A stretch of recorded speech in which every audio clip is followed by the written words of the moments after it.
Hey everyone, welcome back to 996 The Howl. Two more preseason games left. It cannot be any longer. I'm just salivating at next week, October 9th, the first game of the regular season. Utah Mammoth still haven't won in preseason, 0-4-1.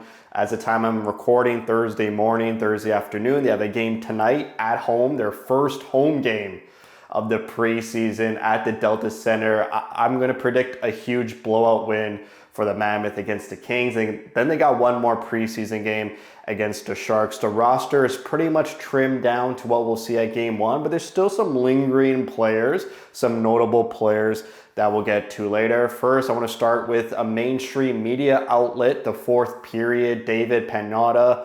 When a mainstream journalist in the hockey world is writing about Utah Mammoth players, I got to keep my eye on it because they probably know something that people really close to the team don't. And what he reported was that Cooley's camp and Bill Armstrong, they haven't really talked much throughout this summer regarding a new contract. Cooley is entering his last year of his entry-level contract. They said, the reporters, journalist David Pagnotta said that they're going to focus on the season ahead, and then maybe by mid-season, maybe the Olympic break, they'll really start to nail down a contract negotiation. We saw a wild contract that Kaprizov just signed with the Minnesota Wild. I'm hoping it doesn't approach that level, and it really shouldn't. I think I was in the ballpark of 8 in the summer. I could see it approaching $9 million, but I want an 8-year contract. Is that even still allowed? Pretty sure this is the last season where you could sign 8 years.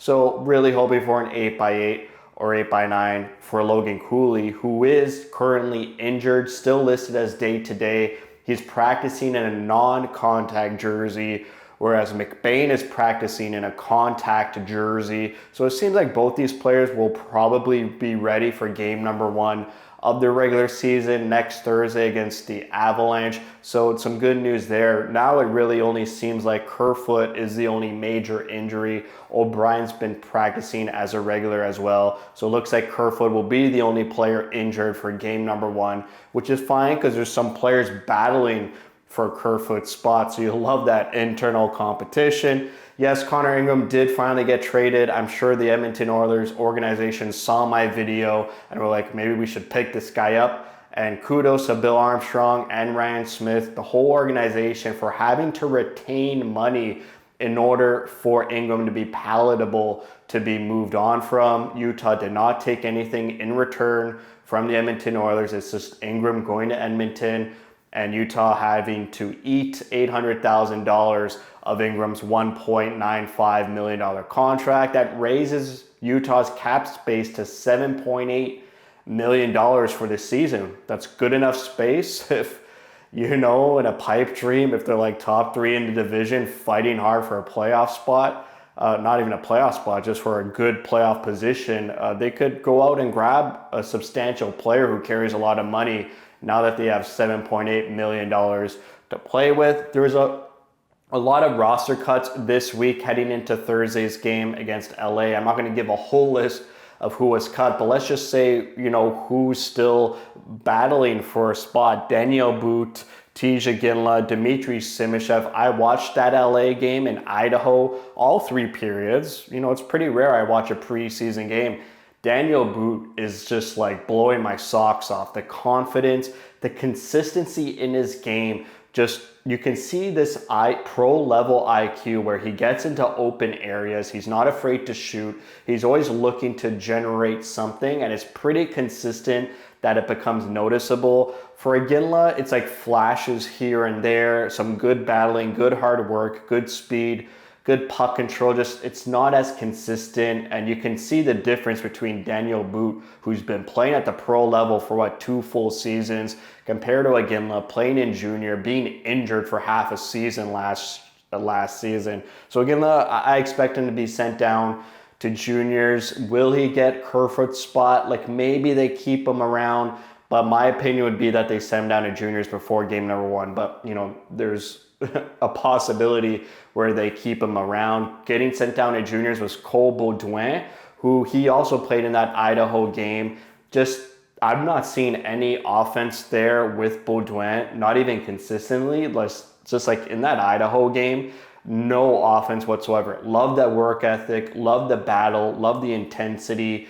So, he's got to work. If he's going to bring that first round pick pedigree, he's got to bring some offense, some sort of skill or flashiness, or otherwise he's just going to be pretty much a fourth line centerman. I want him to be a really good, productive third line centerman for his ceiling, but just didn't really see it in the few periods that I watched of him. Simashev really looks like a mature NHL defenseman.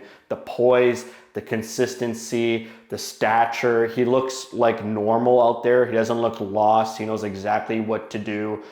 Great job of breaking up plays with his long stick, hustling back, getting into position. He's really mature positionally on the ice. So I could see Simashev sticking around as well. Gabe Smith's still in camp, whether that's because he's a centerman and all their centermen were pretty much day-to-day. Hayden, McBain, Cooley, they're all sort of day-to-day throughout training camp. So they've kept him around. He's a great battler. Him and Baudouin are sort of like the same to me. And if anything, I was like noticing Smith more and liking his game more in that Idaho game. And Smith is what, a fourth round pick compared to Baudouin, who's a first round pick. Not to be too hard on Baudouin.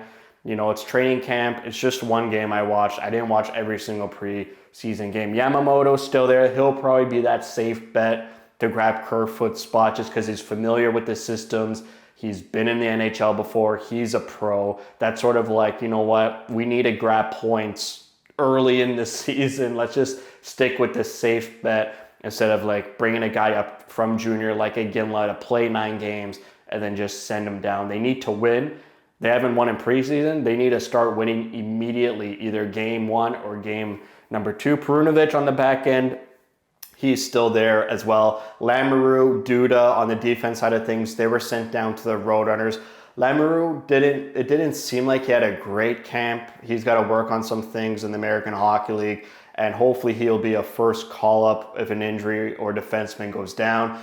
And he really takes that opportunity to stay in the NHL like we saw with Gunther, like we saw with Josh Stone last year as well. On the forward side of things, the usual Roadrunner suspects, Nord, Allard, Matika, Lipkin, Lutz, they were sent down to the Roadrunners as well for Roadrunners training camp. And Desnoyers was sent to juniors as well. He didn't participate in training camp. He was injured with his wrist injury. So that's not really a notable news item, but I'm excited that they're finally at Delta Center tonight. I'll watch that preseason game. Like I said, I expect them to win. They haven't won. It should be a very veteran heavy lineup. And the last game against the Sharks, it should be our literal opening night roster for that preseason game, just to get a freebie game in, get some reps in with just your actual roster, just to get ready for game number 1 against the Avalanche on the road, which was a tough one to open this season with. So that's it for me. Thanks for watching. If you like what you see, spread the word. And as always, thank you for your support.